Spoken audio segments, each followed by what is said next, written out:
What's up, folks? My name is Mike, and in the Caverns of Time you'll find a level 85 raid called Dragon Soul. It was the final raid of the Cataclysm expansion. Here you'll find 2 mounts you can farm on normal, 3 on heroic, but this is just a normal walkthrough because I can't do heroic just yet. Both those mounts that you can farm on normal have a 1% drop rate. If you're here specifically for Spine, there is an annotation on the screen or a timestamp in the description box. You can just skip straight to that fight if you're not interested in the whole raid. But if you've never done this place or you just need some general pointers, I'm here to help. So this first boss, there is a couple ads in front of him. You can pull the ads up to the boss to do like a stun on days and stuff like that. So I just like to clear them beforehand. But the first boss, Morchok, pretty simple. There's nothing really strategy-wise to him. I think he spawns like a red sphere that you used to have to stand in to soak some damage, but no longer does that do that much damage. So as you see, there's that sphere, and I think like the range had to go in or something like that. I haven't done Dragon Soul in a long time, so as an actual raid anyway. So don't really remember the strategies, but once you kill him, you can mount up and head into the Wormrest Temple. On the left and right, you'll find 2 drakes, the bronze and the green. I just go to the green one, left to right. That's just the way I do it. It doesn't really matter which one you go to. You have to do them both anyway. This will take you to this first boss that has all these tentacles around the room. I have pulled the boss without killing the tentacles, and the tentacles will pull with the boss. The thing is, though, if there's no one near them, they will start doing like more damage or something. In addition to that, they don't, obviously they're rooted in the ground, so it's not like if you pull the boss, they'll come to you. So either way, you're gonna have to kill them, because you can't use the portal to get out otherwise. So yeah, I kill them beforehand and then just kill the boss. For the boss himself, I believe it's Warlord Zon'ozz. He spawns a ball that you used to have to bounce back and forth, get to like 9 stacks of that, or 9 bounces, and then the boss would absorb it. He'd go through like this weird ass phase where everyone would stack and a lot of healing would happen, and then yeah. But again, level 90 or 100, you don't have to do that anymore. So you just go pull the boss, and it's gravy. And they actually the item squish, they actually changed it a bit so that way it's not. It used like the first week that 6.0 was out, this was like a 2-second fight. It was so easy, but obviously it's changed that a little bit, so there is a little bit. So there is a longer duration that you're fighting this boss for, but overall still very simple. I guess he threw me up in the air, so I charged down. You might take some fall damage, but overall I don't think I took that much damage in this raid.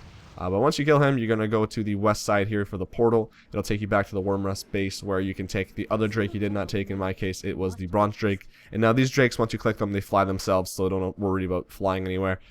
And they drop you down here, and it's just a safe flight down. For this boss, you can definitely pull him right away. All the blobs around him will pull to him.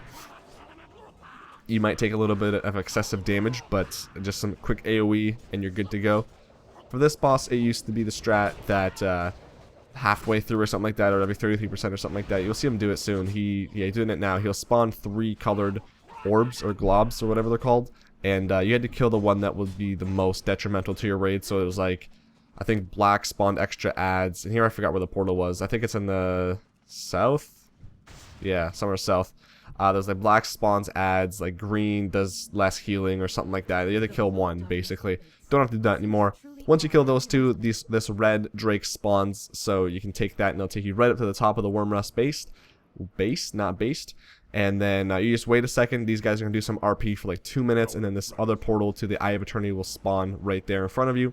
If you've ever done some of the old stuff, this is where you fight Malagos, the level 80 boss, who also drops 2 mounts. You click that orb in the middle, and there's going to be like, I think 6 or 7 waves of ads coming out from these portals. Very easy, nothing too difficult there. Just quick AoE, and there is some, like these guys, they spawn on both sides of the room, so make sure to kill everything. Nothing too bad here. This boss is actually really fun. I don't know why. I kind of like this boss back in the day just because it was easy, but it was also strat. You need some strat to it. I don't know. I always like this fight. Nothing level 90 or 100, nothing to it, but it used to be that like she'd go through this invulnerable phase where it's either oh, by the way, when you get here, talk to the guy in the blue to start the RP, and then talk to Thrall to start the rest of the RP like 30 seconds later. This is the Skyrim. This is just, you have to, there's drakes in the sky, you have to taunt them down or do damage to them before just kill them. They'll just be sitting there throwing down fire on the ground. Very annoying phase. I hate this phase. But yeah, like I was saying, that last boss, she used to do this, like those 4 ice things you had to kill around the room. Once you killed them, she became vulnerable. You kill her again. Otherwise, it was like, if you get to this part, you will have to actually, pretty sure you have to wipe because you need people. There was 4 circuits around the room. You had to have people line up and conduct electricity to each circuit, which I thought was always fun and annoying. But once you kill all those drakes, Ultraxion comes out. Another like 30 seconds or 2 minutes of RP. It's a lot of RP in this raid. And this is the first boss that drops the mount. And it's, I think, experiment 12B or something like that. It's just it's just like an old like Lich King Drake, very ugly. Not the proto Drake, that like just a Drake. And that's where the chest spawns. And once you kill it, it does like a cinematic that happens literally like a minute later. You're sitting there going, "What's happening?" So let the cinematic go. The ship spawns. You talk to this dude, and this will take you to the sky. And then you talk to him again, and it will start the Warmaster Blackhorn encounter. For this encounter, there's a few things. For example, those drakes throw down those 2 guys. You kill them. You have to kill the drakes themselves. Purple swirlies that you saw just there at the bottom of your screen. This big one especially, you want to get into because this ship does take damage, and if it dies, then it's over. So you actually do want to stand in the purple swirlies. That's a Twilight Sapper. I killed him too soon. You'll see me deal with him later. Twilight Onslaught is the name of the big purple swirly that you stand in. If you don't kill a Twilight Sapper quick enough, he will go inside of the ship's room or whatever, and he'll explode. I don't know if it's a one-shot anymore, but it used to just instant wipe their whole raid. But yeah, that's the entire fight. That guy, you see the Sapper there, he goes invincible for a second, then he comes back out. You kill him very easy. Stand in purple, kill the guys that the drakes throw down, and kill the drakes themselves. You don't actually have to, like, the cannons will bring down the drakes. You don't have to do anything. As you see, I didn't do anything. Those drakes got brung down by the cannons. And then once you kill all those, the boss himself will come out, and you can kill him. He does, I didn't get to that part, I don't think, but he does like well, he does the void zone that you don't stand in, but he also does like a frontal cone ability that stuns you. Once you kill him, you talk to this guy, and this is Spine. So this is a very difficult fight. Well, not very difficult, but it's annoying. What I like to do is I have to kill all 4 of these tentacles, and when you kill them, you have to stand in it, okay? And when you stand in it, there's a debuff you get that roots you in place for a roll. And now if you look at the sky in the background, that's my indication of whether he's rolled or not. I watch the sky, so right now, he's rolling. You can see the sky behind him rolling around. Once that's over, I go kill the other tentacle that is now up. And the new one that spawns, because there's always going to be a tentacle that spawns after you kill one. The new one, do not kill it. Now, I messed up here, and I'll admit that, because I shouldn't have killed that tentacle right after the roll, because I could have just been killing bloods the entire time. So what happens is when you kill a corruption, or a tentacle, a hideous amalgamation spawns. Now, you need that hideous amalgamation to get through this fight. But the thing is for every tentacle that you kill, corrupted bloods spawn out of them. As you see, I'm killing those little things moving on the ground. Now, you need to kill 9 of those. You get when you kill them, they drop their bodies on the ground, and the hideous amalgamation needs to collect those 9 bloods. He has to collect 9 of them. He gets 9 stacks of it, and then you take him right to the end of the spine, and then you kill him, and he'll do like an explosion, and then the spine will lift up, and you kill what's underneath there. And that brings you to the next part of the fight. Now, what I shouldn't have done is spawn this amalgamation, because I'm taking a lot of damage. And by the way, if you have your cloak on, I highly recommend taking it off. It might be a little bit difficult. So as you see, he has 9 stacks. I take him to the end there, and then I kill him. And he does this big AoE, lifts up the spine, and then I kill this thing underneath. And then it's just rinse and repeat.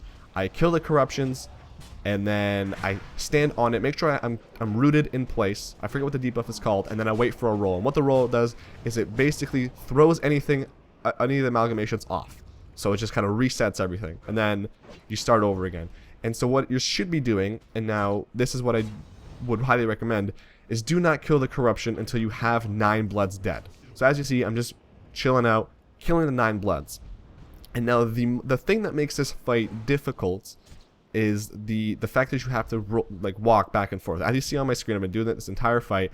Deathwing, he will always know where you are, and he'll want to roll that way. So whatever side you're on, he's gonna be like, oh, you're on that side, I'm gonna roll that way, and I'm gonna make you, I'm gonna flip you. When you have like, I think there's like a 10-second max time between when he says he's gonna roll to when he actually rolls. And so when you're on the left side, he says he's gonna roll left. That's when you move right. When he says I'm gonna roll right, you move left. And honestly, through this entire fight, I was sitting there going left, right, left, right, left, right, left, right. The entire fight. Honestly, that's all I did. And so once I get the 9 Bloods on the ground, I kill the Corruption, the Tentacle, spawns the Hideous Amalgamation, I run him over the 9 Bloods on the ground, and then I kill him at the back of the spine, and then that's that. And once again, kill the Corruption, let it roll, get the 9 Bloods. And the thing that's going to be the most difficult on this fight is the rolling part of it, is the making sure you don't roll, is the walking back and forth. And honestly, it took me a couple tries to get it down right, but it's very simple once you get the hang of it. It's just honestly left and right, left and right. It comes up on your screen as you see it does on mine, and it's the bottom one. As you see, there's two. There's a top and the bottom. The bottom one is the most recent message. So when it says he's on the right, you go to the left side of him. When it says it's going to go left, you go to the right side of him. And like I said, you have like a 10-second buffer period between when he says he's going to roll to when he actually rolls. So don't get too scared if you're like dazed, for example. You get dazed a lot in this fight. But I highly recommend do not spawn the Amalgamation until you have the 9 Bloods. I messed up at the start there, so I'm just showing you that it is still possible to do. I have done that fight spawning the Amalgamation all 3 times, but it's so much easier if you don't. So cinematic comes out and you've done Spine. Congratulations. I think it's a very fun fight. So you start off by talking to Thrall. He does some RP, then you have to talk to him again to spawn the final boss.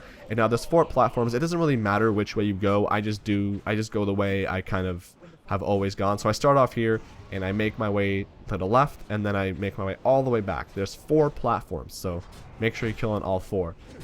For these big claws that I'm killing right now, you'll see that they have like mini ads that spawn on them. I think there's only 1 claw that has, you can AoE those things down, and for everyone that you kill, the big claw that I'm killing right now takes more damage. You don't have to kill them, to be honest. It just, I think it's there, and I think the fire that's spawning like on these things right now does damage, so I just focus on these guys. This Corruption back here, every once in a while you might get one of those. It's supposed to spawn on every platform, but since you can do it so fast, they don't. But if you do get it, make sure you kill it because it like does damage to stuff. And here I messed up, but always kill this thing at the back first. That's your priority because it's just annoying. So kill that first, and then kill the claw. I like to end off on this platform because it's a lot easier. It's less jumping, in my opinion, to go right to Deathwing when he falls down. So as you see, I'm gonna kill this thing, and then I'm gonna hop over 1 platform to my left, and that's where Deathwing is. And Deathwing, you can fight him on this platform or the one across from him. I just like to fight him on this one because this is where all the ads spawn, but you don't have to worry about the ads anymore. But you kill Deathwing, there you go, and then he drops this second mount. And loot takes a little bit to get to like spawn too. So anyway, thanks for watching. Have a great one.